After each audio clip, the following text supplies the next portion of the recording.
Hello students, this is me Pooja Pundir, your maths teacher. In this video, we will discuss the introduction of exercise 1.2, that is representation of irrational number root 2, root 3 and root 5 on number line. तो अब हम उनकी representation समझने से पहले हम एक बार दोबारा से रिकॉल करेंगे व्हाट आर इरेशनल नंबर्स. तो इरेशनल नंबर्स क्या होते हैं? तो कोई भी number, any number, a number, मैंने आपको अपना फर्स्ट वीडियो में भी इसको बताया था कि इरेशनल नंबर आपके क्या होते हैं. दोबारा से हम इसको रिवाइज करते हैं. A number is irrational, is called irrational. कोई भी नंबर आपका इरेशनल होगा, इरेशनल इफ इट कैनॉट, वो नहीं लिखा जाएगा, इट कैनॉट बी रिटन. किस फॉर्म में? Written in the form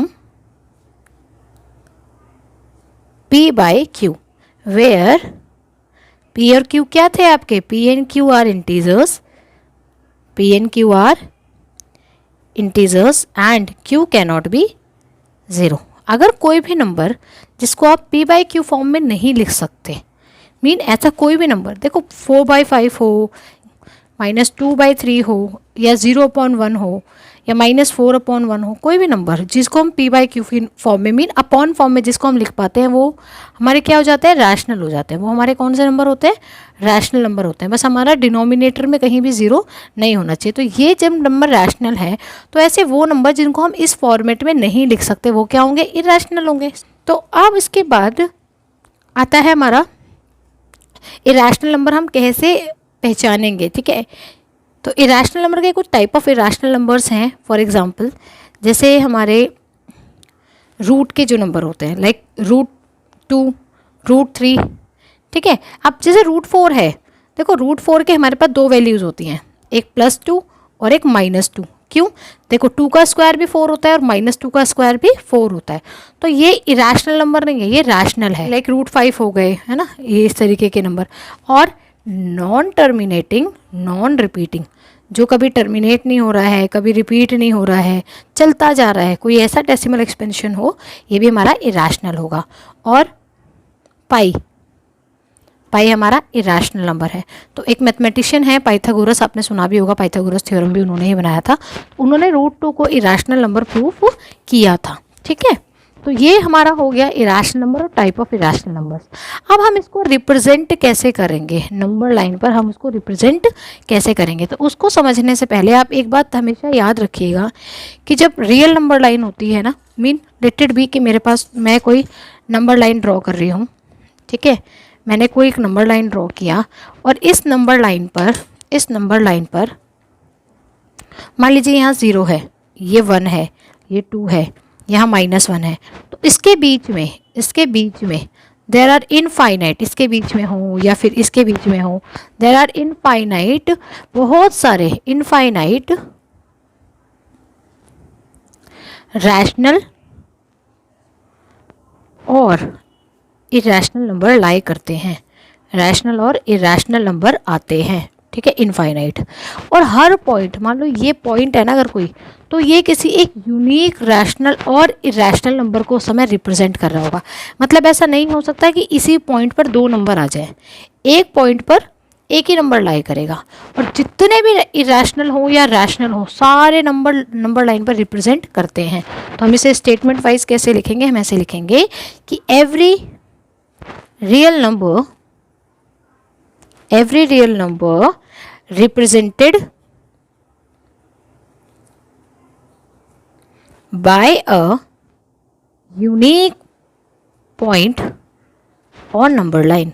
her real number, every real number represented होगा कैसे? A unique point. किस पे? ऑन नंबर लाइन पे. नंबर लाइन पे वो एक यूनिक पॉइंट से रिप्रेजेंट होगा. ऑल्सो एवरी पॉइंट, जितने भी पॉइंट होते हैं नंबर लाइन पर, every point on the number line, every point on the number line represent, वो क्या करते हैं?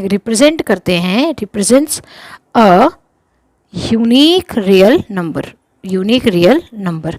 मीन आप ये कहोगे कि कोई नंबर यूनिकली रिप्रेजेंट होता है नंबर लाइन पर, यस। और क्या नंबर लाइन पे जितने भी पॉइंट होते हैं वो एक यूनिक नंबर को रिप्रेजेंट करते हैं, यस। आप इसको दोनों तरीके से समझ सकते हैं।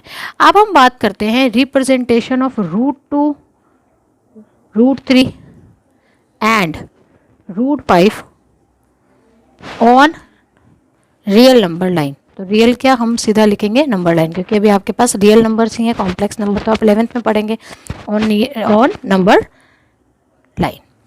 ठीक है, तो अब इसको जब हम रिप्रेजेंट करेंगे तो उससे पहले हमें दो चीज़ें याद रखनी है। फर्स्ट, पाइथागोरस थ्योरम, ठीक है, ये आपको आनी चाहिए। और दूसरा क्या आपको आना चाहिए, ड्रॉ अ सर्कल। अगर आपको ये दोनों चीज़ों में कोई प्रॉब्लम नहीं है तो आप इस क्वेश्चन को आराम से कर लेंगे। तो चलिए अब हम इसका रिप्रेजेंटेशन स्टार्ट करते हैं। मैंने क्यों कहा कि आपको पाइथागोरस थ्योरम आना चाहिए, तो मान लीजिए मैंने एक ट्राइंगल ले रही हूँ जिसका बेस भी 1 यूनिट है, हाइट भी 1 यूनिट है, और आप यहाँ पर इसका हाइपोटेन्यूज ड्रॉ करेंगे। तो इसको फाइंड आउट करने के लिए, मान लीजिए एक राइट एंगल ट्राइंगल है, इसको फाइंड आउट करने के लिए आप क्या यूज़ करते हैं, यू यूज पाइथागोरस थ्योरम। तो व्हाट इज AC?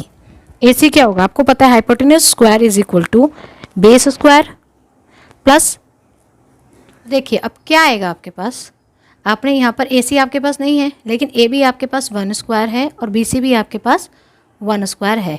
तो क्या हो जाएगा, 1 + 1 that is AC equal to AC square is equal to 2। तो AC का वैल्यू क्या आएगा आपके पास, √2, यानी ये आपका वैल्यू है √2। ठीक है, अब दूसरा कॉन्सेप्ट आता है, ये तो आपको पता चल गया कि आप हाइपोटेन्यूज निकाल सकते हो यूजिंग पाइथागोरस थ्योरम। आपको उसके लिए क्या चाहिए, पाइथागोरस थ्योरम चाहिए। ठीक है, पाइथागोरस थ्योरम। ठीक है, अब देखिए मैंने क्यों कहा आपको कि आपको सर्कल का कॉन्सेप्ट भी आना चाहिए। मान लीजिए अपना A पर आपने पॉइंटर रखा कंपास का और आपने C पर अपना पेंसिल रखा, मीन आप इस लेंथ को मेजर कर रहे हो, A से C तक आप अपनी लेंथ को मेजर कर रहे हो, और फिर आप इसी रेडियस का, अगर इसी रेडियस का आप कोई सर्कल ड्रॉ कर सकते हो, तो फिर आप अगर ये काम कर सकते हो तो आप इस √2 को नंबर लाइन पर रिप्रेजेंट कर पाओगे। तो देखते हैं इस क्वेश्चन को, समझते हैं। हमने समझ लिया, अब हम इसको एक बार और ट्राई करते हैं कि हमें करना कैसे है। तो फिर से मैंने कंपास लिया, अब हम क्या कर रहे हैं, represent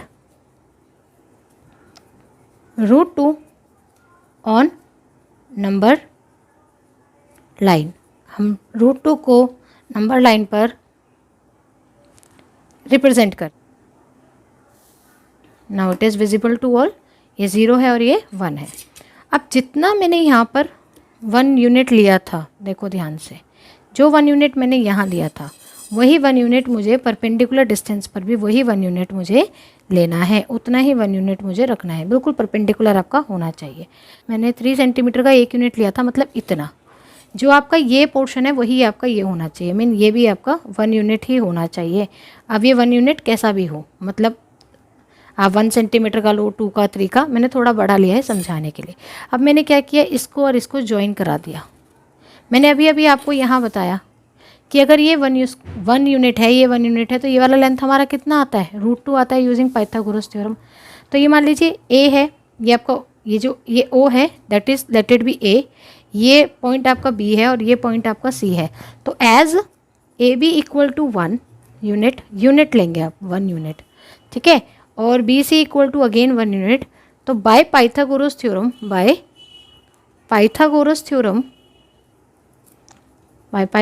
theorem in right angle triangle, right क्योंकि ये 90 डिग्री है, ठीक है, राइट एंगल ट्राइंगल, ऐसे किसी भी ट्राइंगल पे हम नहीं लगा सकते ना, राइट एंगल ट्राइंगल ACB या ABC कुछ भी, आपका जो AC होगा पाइथागोरस थ्योरम का यूज़ करके आपका AC क्या आया, योर AC इज़ √2, यही आया, √2 यूनिट्स, ठीक है, इतना आ गया आपका क्या, AC। तो बस अब इसके बाद आपको भी पता है कि ये आप ले लीजिए रेडियस, इसको आप ले लीजिए रेडियस, यहाँ आपने इसको रखा, एक आपने इसको यहाँ रखा, और आपने इसको एक सर्कल के तरीके से ड्रॉ करना है, यू ड्रॉ अ सर्कल, ठीक है, आपने इसको एक सर्कल के तरीके से ड्रॉ कर देना है। तो जो पॉइंट आपको यहाँ मिलेगा, ये जो पॉइंट आपको मिलेगा, ठीक है, ये पॉइंट आपका कुछ भी होगा, let it be D.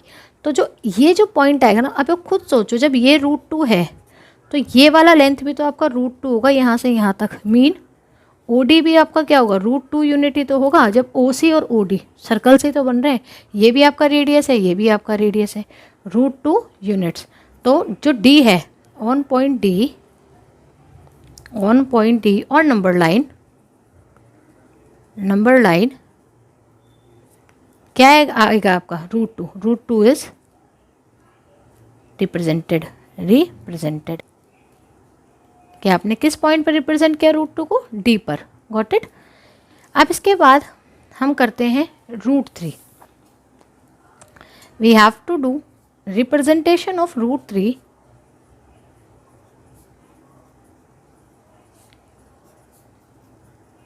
On number line. तो representation of √3 on number line, उसके लिए हमें पाइथागोरस को दोबारा समझना पड़ेगा अलग ट्राइंगल के साथ। मान लीजिए मैंने एक ट्राइंगल लिया और इसका जो बेस था वो 1 यूनिट का था, और जो मैंने उसका हाइट लिया उसका अभी जो मेजरमेंट था वो √2 यूनिट्स था।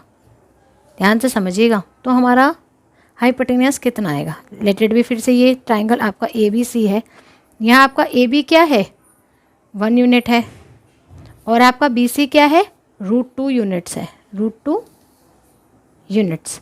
तो देखिए, और ये राइट एंगल ट्राइंगल है, तो AC आपका क्या होगा, AC का square is what, AB square plus BC square, mean base square and height square. तो बेस स्क्वायर मतलब 1 का स्क्वायर, हाइट स्क्वायर मतलब √2 का स्क्वायर। और आई होप आपको ये बात पता होगी कि किसी भी नंबर के रूट का जब हम स्क्वायर लेते हैं, इस रूट का मतलब क्या होता है, इस रूट का मतलब होता है पावर 1/2। तो देखो ये क्या हो जाएगा, A, यहाँ पर 2 भी पावर है और 1/2 भी पावर है, तो आपस में कैंसिल हो जाएंगे। तो क्या बचेगा, सिर्फ A बचेगा। क्या बचेगा, सिर्फ A। तो यहाँ पर देखो हमारे पास क्या आएगा, 1 प्लस ये क्या आएगा, 2। किसी भी नंबर का स्क्वायर जब होता है, उसके रूट का जब स्क्वायर होता है, सॉरी, किसी भी नंबर के रूट का जब स्क्वायर होता है तो वो नंबर हमारे पास वापस आता है। तो ये हमारे पास क्या आ गया, 3। तो AC मेरे पास क्या आ जाएगा, √3। यही आएगा ना, AC इज़ व्हाट, √3 यूनिट। तो √3 के लिए हमको क्या क्या यूनिट चाहिए, एक 1 यूनिट चाहिए और एक √2 चाहिए। तो देखो इसका रिप्रेजेंटेशन हम कैसे करेंगे। नाउ रिप्रेजेंटेशन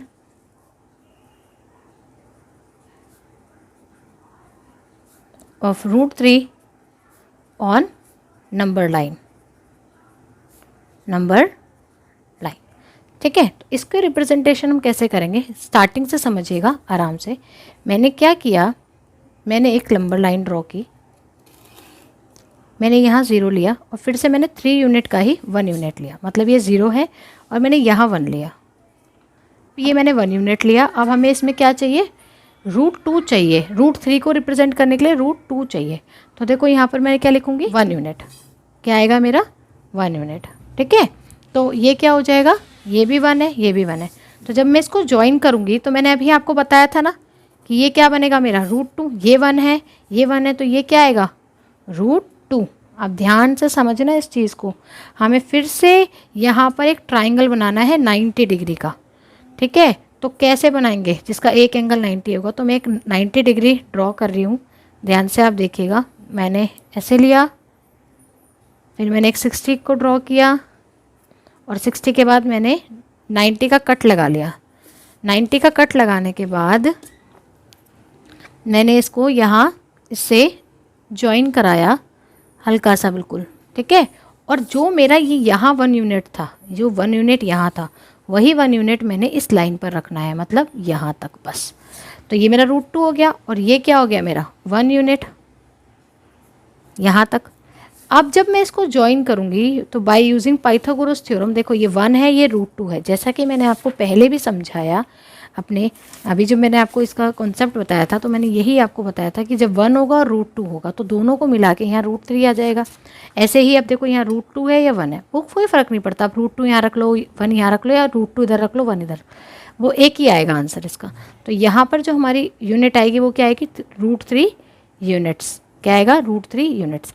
बस अब हमने अपना कंपास ओपन करना है, एक हमने 0 पे रखना है, एक हमने इस पॉइंट पर रखना है यहाँ, और ये देखो इस पॉइंट पर ऐसे रखना है, ध्यान से दिख रहा है सबको, और हमने एक सर्कल ड्रॉ करना है इसी रेडियस का।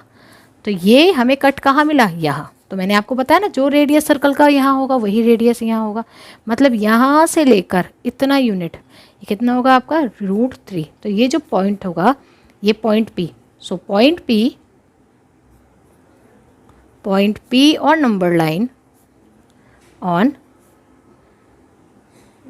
नंबर लाइन रिप्रेजेंट्स, क्या रिप्रेजेंट करेगा वो, रिप्रेजेंट्स √3। ठीक है। Now we move on to representation of √5, और ये आपको अब बहुत इजी लगेगा। Representation of √5 on number line. इसके लिए आपको बस ये याद रखना है कि जब आपको ये रिप्रेजेंटेशन करनी है तो आपके पास एक ट्राइंगल होना चाहिए जिसमें आपका बेस 1 यूनिट होना चाहिए या 2 यूनिट होना चाहिए। मान लो मैं 2 यूनिट ले रही हूँ, 2 यूनिट्स होना चाहिए, और एक परपेंडिकुलर होना चाहिए आपके पास 1 यूनिट का। तो जब आप इसको ड्रॉ करेंगे देख लो आप क्या आएगा, देखो ये आएगा 2 का स्क्वायर प्लस 1 का स्क्वायर जो आपका हाइपोटेनियस होगा। तो देखो हाइपोटेनियस आपका क्या आएगा, 4 + 1 का रूट, मीन h क्या आएगा आपके पास, √5 आएगा ना, यहाँ क्या आ जाएगा आपके पास √5। ओके, तो इसी बेसिस को यूज़ करेंगे हम यहाँ पर। कैसे करेंगे, अगेन टेक अ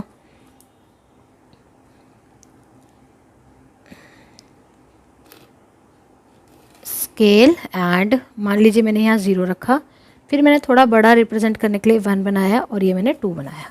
ठीक है, ये मेरा 1 है, ये मेरा 2 है, ये मेरा 0 है। अब मैंने 90 डिग्री, वही अगर आप चाहे तो इसमें डी भी यूज़ कर सकते हैं यहाँ। ठीक है, मेरे पास क्योंकि अभी डी अवेलेबल नहीं है तो मैंने क्या किया, फटाफट जल्दी से अपने कंपास से ही मैंने इसमें 90 डिग्री बना लिया। ठीक है, ये मेरा 90 डिग्री हो गया, ये मेरा 90 डिग्री का कट मुझे मिल गया। तो अब मैंने क्या करना है, सिर्फ 3 यूनिट तक, पहले मैंने इसको हल्का सा ड्रॉ कर लिया, बहुत हल्का सा, और सिर्फ फिर 3 यूनिट तक, क्योंकि मेरे को इतने रखना है। 3 यूनिट मतलब मेरा 1 यूनिट है ना, ये मेरा 1 यूनिट है। अब ये यहाँ पर आपका 1 यूनिट आ गया, क्योंकि मैंने यहाँ पर 3 सेंटीमीटर का 1 यूनिट रखा है, ताकि मेरी जो प्रेजेंटेशन है वो थोड़ी बड़ी बने, है ना। तो ये आ गया मेरा। अब मैंने इसको यहाँ ऐसे मिलाया, तो मैं इसको इधर 0 से मिलाऊंगी तो ये जो नंबर बनेगा यहाँ पे क्या बनेगा मेरा, √5 यूनिट्स। कितना बनेगा, √5 यूनिट्स। और ये कितना था मेरा, 2 यूनिट्स था, बेस मेरा 2 यूनिट, हाइट मेरा 1 यूनिट, तो ये क्या बनेगा, √5 यूनिट। बस आप इसको कंपास को फिर से वही करना है, ओपन कीजिए, ऊपर रखिए, और जो आपका पॉइंटर है दोबारा वो आप यहाँ पर रखिए, इस पॉइंट पे। मैं आपको दोबारा दिखा देती हूँ, इस पॉइंट पे, मीन इधर एंड इधर। ठीक है, इधर नहीं जाना, ऊपर नहीं जाना। ठीक है, इसको मैं मिटा देती हूँ अगर आपको कोई कन्फ्यूजन हो रही है। ये मैंने पॉइंट क्यों लगाए थे, ये मैंने पॉइंट सिर्फ लगाए थे अपना 90 डिग्री एंगल के लिए, ताकि मेरा एक जो है परपेंडिकुलर बन सके। ठीक है, तो मैंने इसको यहाँ पर और यहाँ रखना है, और इसके बाद मैंने एक इसी रेडियस का सर्कल यहाँ ड्रॉ कर देना। तो जब इस रेडियस का सर्कल मैंने ड्रॉ किया तो देखो जो मुझे ये पॉइंट मिलेगा, मान लीजिए मेरा पॉइंट P है, लेट इट बी, ये मेरा पॉइंट P है, तो ये क्या आएगा, पॉइंट P रिप्रेजेंट्स √5। ठीक है, ये क्या रिप्रेजेंट कर रहा है, √5। ठीक है, जैसे ये यहाँ पे क्या रिप्रेजेंट कर रहा था, √3 ऑन नंबर लाइन। तो maybe it is clear to you